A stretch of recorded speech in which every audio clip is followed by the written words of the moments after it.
السلام علیکم ورحمۃ اللہ وبرکاتہ۔ بسم اللہ الرحمن الرحیم۔ عزیز طلبہ، بہشتی زیور کے آج کے سبق میں ہم مسئلہ نمبر 17 پڑھیں گے، باب نمبر 3 کا، جو کہ ولی کے بیان میں تھا کہ بچی کا ولی کون بن سکتا ہے۔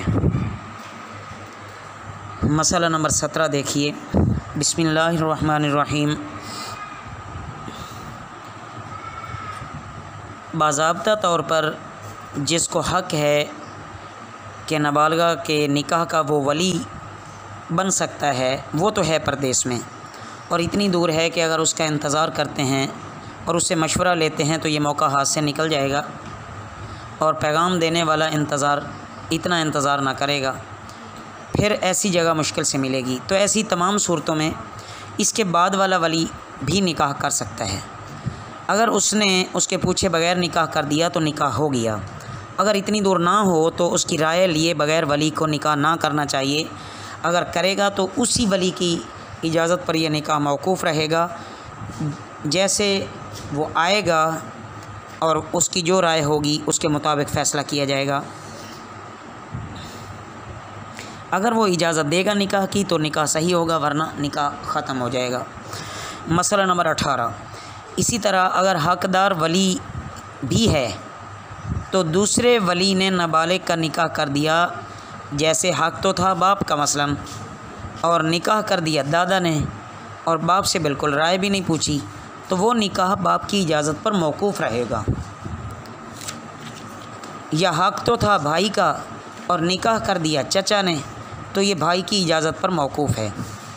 اگر بھائی اجازت دے گا تو وہ نکاح ہو جائے گا، اگر بھائی اجازت نہیں دے گا تو وہ نکاح نہیں ہوگا۔ مسئلہ نمبر 19۔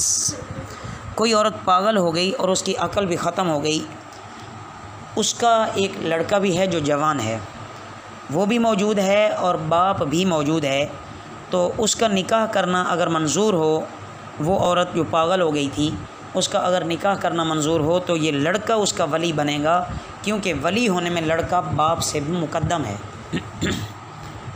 باب نمبر 4۔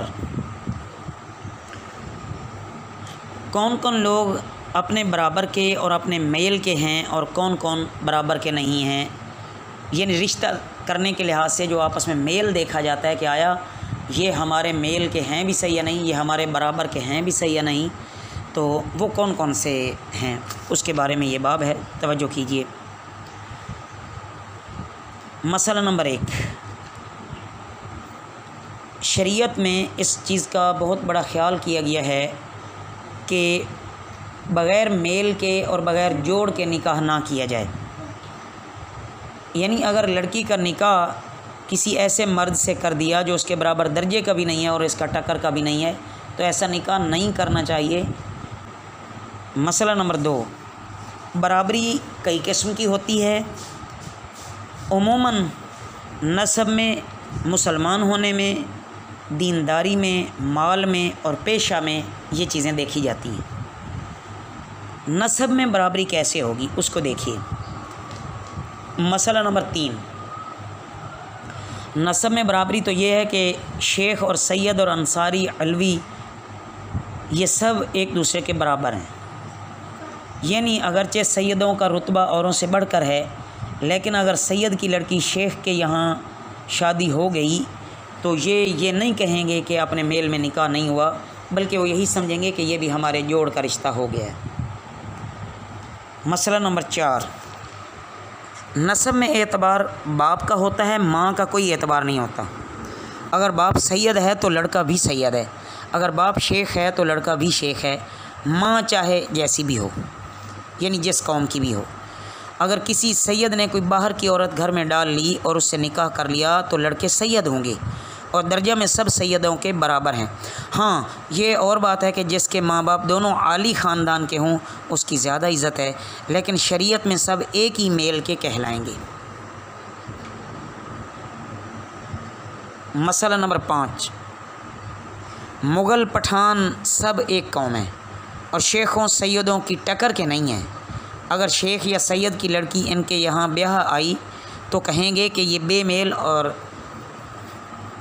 گھٹ کر نکاح ہوا، یعنی آپس میں کوئی جوڑ نہیں ہے، فلاں خاندان گھٹیا ہے۔ مسلمان ہونے میں برابری کا بیان کیا ہے؟ مسئلہ نمبر 6، مسلمان ہونے میں برابری کا اعتبار فقط اس لحاظ سے کہ مغل پٹھان وغیرہ اور قوموں میں ہے، شیخوں، سیدوں، علویوں اور انصاریوں میں اس کا کوئی اعتبار نہیں ہے۔ تو جو شخص خود مسلمان ہو گیا اس کا باپ کافر تھا، وہ شخص اس عورت کے برابر کا نہیں ہے جو خود بھی مسلمان ہے اور اس کا باپ بھی مسلمان تھا۔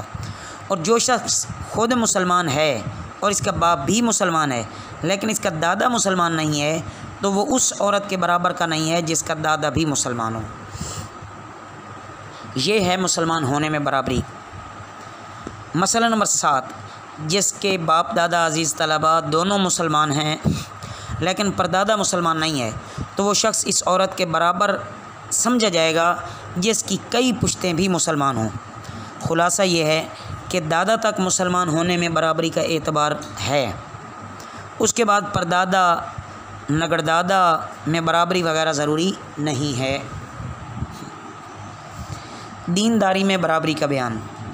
مسئلہ نمبر 8، دینداری میں برابری کا یہ مطلب ہے کہ ایسا شخص جو دین کا پابند نہیں، لچا ہے، شرابی ہے، بدکار آدمی ہے، یہ نیک بخت، پارسا اور دیندار عورت کے برابر کا نہیں ہو سکتا۔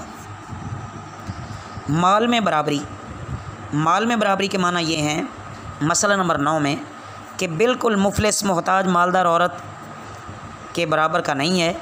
اگر وہ بالکل مفلس نہیں بلکہ جتنا مہر پہلی رات کو دینے کا دستور ہے اتنا مہر دے سکتا ہے اور نفقہ بھی تو اپنے میل اور برابر کا ہے، اگرچہ سارا مہر نہ دے سکے، اور یہ ضروری نہیں ہے کہ جتنا مالدار لڑکی والے ہیں لڑکا بھی اتنا ہی مالدار ہو یا اس کے قریب قریب مالدار ہو، یہ کوئی ضروری نہیں ہے۔ پیشہ میں برابری کا بیان۔ مسئلہ نمبر 10، پیشہ میں برابری یہ ہے کہ جو الاحے درزیوں کے جوڑ کے نہیں ہیں، اسی طرح نائی دھوبی وغیرہ بھی درزی کے برابر نہیں ہیں۔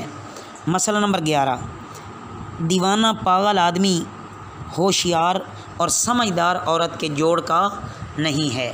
اللہ ہمیں یہ تمام مسائل صحیح سمجھنے کی توفیق عطا فرمائے۔ وما علینا الا البلاغ المبین۔